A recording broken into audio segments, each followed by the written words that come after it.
दीवाना दिल्ली से बोलतानी, जान जिगर जाने मन के कब से खोजतानी। हेलो हम दीवाना दिल्ली से बोलतानी, जान जिगर जाने मन के कब से खोजतानी।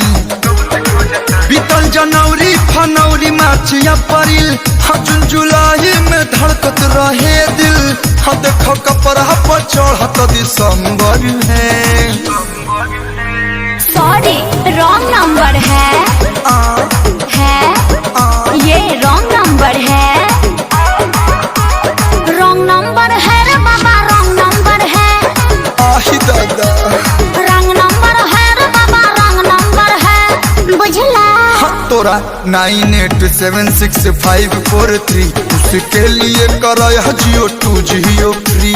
तो साथे अक्षर के बाद फिर समझ रे पगला, सीना किया चौड़ा था, नंबर के लिए दौड़ा था। आज जिस घर में वो रहती है, उस घर का गार्ड भी बहन का। हेलो ते समझा तरनू। ज्यादा तुम बेचैन हो तो बेचैनी तुम्हारा छोड़ाती हूँ। भैया को बे बुलाती हूँ, तेरा क्लास लगाती हूँ। भैया को बे बुलाती हूँ, तेरा क्लास लगाती हूँ। हेलो, तुम मेरी बेबी को घर में बंद कर दिया हो तो प्यार करने से रोक लोगे? कौन है फोन दे रही तवा? सॉरी